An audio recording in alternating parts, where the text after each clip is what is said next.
The 2-minute warning, the Pizza Hut 2-minute warning. Yes, we are back in Blitz mode here, and I know it's not the Louisburg locker room. We're trying to figure things out. We've got all these helmets. They were in action tonight. We had 10 games around the area, and we're going to show them all to you coming up. But right now, let's go with this one.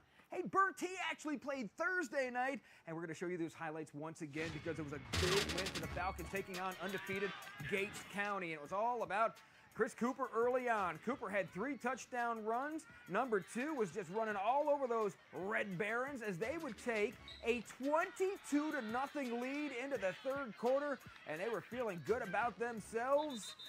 The Red Barons, though, Will Harrell, the South Creek coach, said, things are going to be interesting here as here comes Gates County. They would score a couple of touchdowns.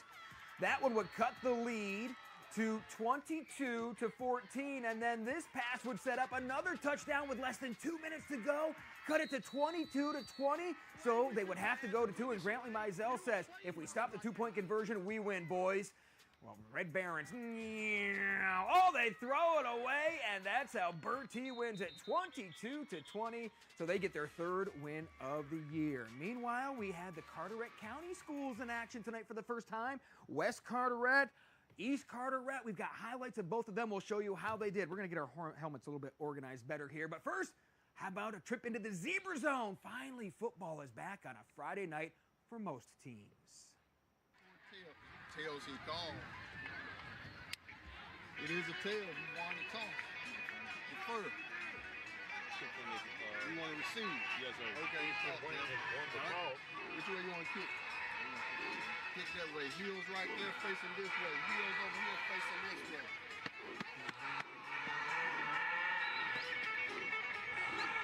He's been waiting for the toss. They get the third to the second half.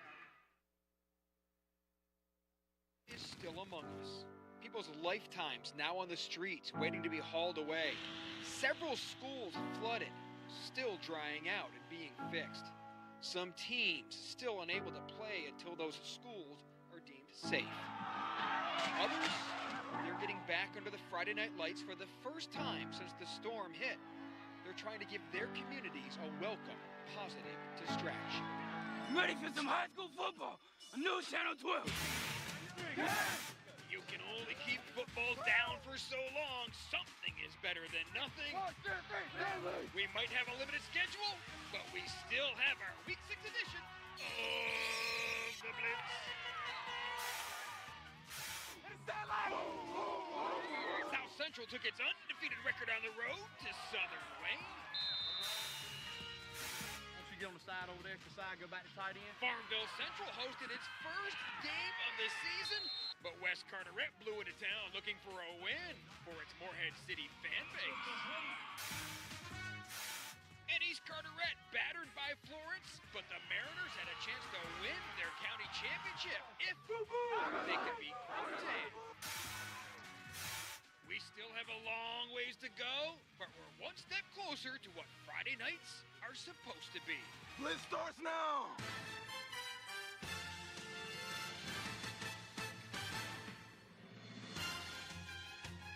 Here we go, the Blitz. Really? That's how you're going to throw it to me? Come on, one more time. Come on, Jerry. Throw it to me hard. There, well, okay. We'll work on the spiral. Look, we've all had it a little rough here the last couple of weeks. I didn't think it could get more complicated. Well, we're trying to do what we can here with the Louisburg locker room. Look, Craven County schools still not in. We don't know when they're going to be able to practice. Onslow County schools starting to practice today. Duplin County schools, they'll be able to play Monday. A lot of teams still out, but we did have some finally playing tonight, including Carteret County schools. Let's check out West Carteret. They were in action at Farmville Central. Farmville, its first home game of the year. It's our Barber Hendrick premier matchup, and what a game we had in the western part of Pitt County. West Carteret up 21-17, started the third quarter, but here comes Farmville. They would score after a bad punt snap, and look at old Big Mike, 6'5", 439 pounds. He's the road grader. West Carteret tried to come back, but picked off. This interception would lead to another touchdown, and Farmville would go up 10 points, but Daniel Barrow says still third quarter. We can go back because we have the Swiss Army knife in Deshaun Jones. Serpentine. He's going to go 85 yards, his third touchdown of the game to get West Carteret right back into it. Then after a field goal, Alan Wooten saying, hey, we're going to play this Farmville Central team next week. Let's see what old Josh Plisko can do. He's a good actor. Hey, Doc, you think I can throw a touchdown pass again? Yeah, you can to Stephen Barr. That gave him the 35-34 lead. The cheerleaders sweating it out with them. Then Deshaun Jones one more time. Yo, bro, Deshaun lifts two. Look at it going over the end zone for his 4th TD of the game. They go up 42-34. Farmville Central players cramping up, injured, but somehow they got the ball back. Less than a minute to go. They drive down the field. A chance to tie it with a 2-point conversion, but it is picked off. West Carteret holds on. They get the win. It's been a tough couple of weeks. 42-34. They get the victory. It's been a hard few weeks for everybody in Eastern North Carolina, and it's no different for our guys. But they've been able to fight back, and just like a lot of teams, we're still not through it. I mean, we're missing 3 guys tonight that I have yet to see. I've heard from them, but it's just it is what it is right now, and everybody's still hurting from it. So it's real nice, to come here and get a win. Well, Coach Gardner, not much time to worry about this loss. He's back in action Tuesday against Green Central in this compressed schedule. Aiden Grifton was on the road in Bethel at North Pitt today. And check out the sophomore, number 20, Kevin Boomer for Aiden Grifton. He's going to take this one, and no one's going to stop him. Right up the gut. Boomer Sooner. He's just going to keep on going for this. Aiden Grifton, I mean, they just completely dominated North Pitt at North Pitt. 35-7 was the final for those Chargers. So pretty good for Paul Cornwell and crew, especially after getting off to that rough start. Let's take you to Martin County, where Beargrass Charter, they hosted the Louisburg Warriors. And Beargrass trying to up its schedule this year. Well, they had a little stiffer competition tonight because Lewisburg, here comes Beargrass. They were down in this one, trying to come back. And they are going to get it down close into the red zone, and then they're going to punch it in. Joseph Terry is number 10. Yeah, well, there he goes. There he goes. In for the score, but there wouldn't be much flipping around tonight because it was few and far between the touchdowns for Beargrass. That's because Lewisburg is going to get the win over Xavier Beargrass. Jones with the touchdown there for Lewisburg. And they go on to get the victory by the final of 48-12. Hey, we're just getting started here on the Blitz. We've got a few more highlights to show you, but first, how about our fans in the stands, our superior metal structure fans in the stands? Let's take you to the Hollywood Crossroads, where the D.H. Conley fans pumped up with their team win. Those highlights up next on the Blitz.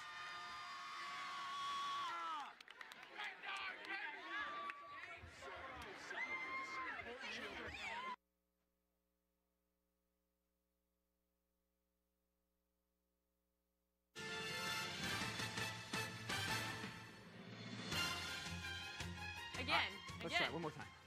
Oh, better. That was better. That's good coaching. He's improving. He's getting better. Kids are being happy to be coached again after being out a couple of weeks. Some schools, like D.H. Conley, unable to play even though they were in school based on their opponents. Well, Conley finally able to play tonight against Eastern Wayne out of Wayne County. And we were going to have a shootout early on in this one as the Vikings, they were pretty pumped to get out there. And you got this guy named C.J. Johnson on a Wildcat 4th and 1. Watch the move. Whoop!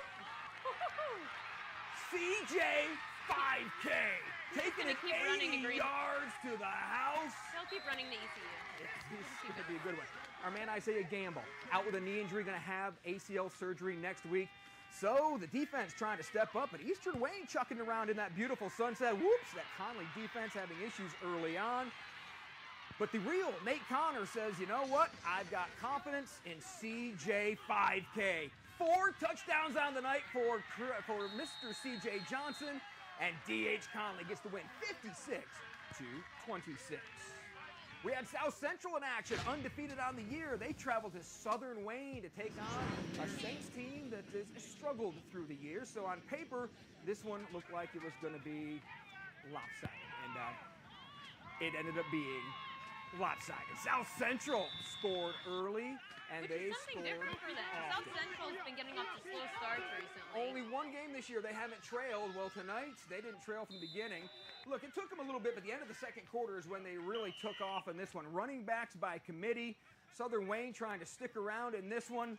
That South Central defense couldn't keep him out of the end zone there, but then Humphrey's going to throw the TD pass, and South Central is going to get the easy win They stay undefeated with the victory over Southern Wayne. So South Central staying in first place. They're in the driver's seat of that Eastern Carolina 3A, 4A conference. How about J.H. Rose was in action coming off that loss to South Central. They hosted C.B. Aycock. It was homecoming at the Rose Garden. And look, really nice game for Grant Charles Jarman. He was being efficient, but it's that Rose defense that's really improved this year. On 4th and inches, they stuff it, and Steve Brooks says, I can't believe we didn't get the first down. Well, here comes Grant Charles Jarman. Looking for his favorite receiver, Ben Harris. In the grass, doesn't matter. He is Grant Charles Jarman. He has 3 names. He can do that. And then on the little screen, Grant Humphreys is going to take it down. Humphreys would score after that, and Rose gets the 35-14 victory. So I'm giving them most improved. Are looking pretty good. Most improved from last year, for sure. All right, up next, who do we have? We have some other good teams that were in action tonight. Hold on, we're coming. Southside and Tarboro. You went and checked them out tonight. Yeah, Tarboro actually hosting Southside today. And, I mean, Tarboro hasn't lost since 2015? Sure. 2015? Yeah, sounds about right. Well, here comes Tarboro. I mean, all they do is score. Come on. What was my prediction earlier this year? Clifton Joyner Jr. You said, what was it, 30 points? They would not lose, or win by less than 4 touchdowns this year in any game. Yeah, well, that happened against Southside, keeping them scoreless, 55-0. Let's check out one more game. Manteo at north side of Beaufort County. Second Friday night in a row. The Panthers were able to play homecoming in Yatesville tonight. Oh, those Manteo Redskins led by Sport Sawyer, the old Washington Pampat coach. And, well, the Redskins would spoil homecoming as Manteo would get the win. They score, and they hold on and get the victory over Northside, 20-7. So Manteo hands Northside another loss. All right, coming up next, we have got our play of the day. Is that correct? Let's check it out. It's Deshaun Jones. He lives too, bro. 4 touchdowns in that big win over Farmville, 42-34. We've got East Carteret and Croatan coming up next.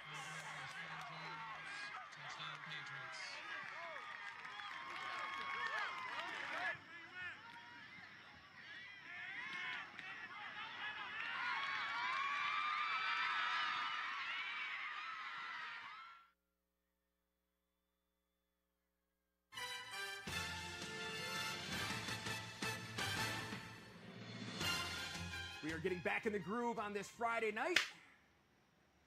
Yeah, come on. We know who the better receiver is here. Carteret County team's back in action tonight. Still not back.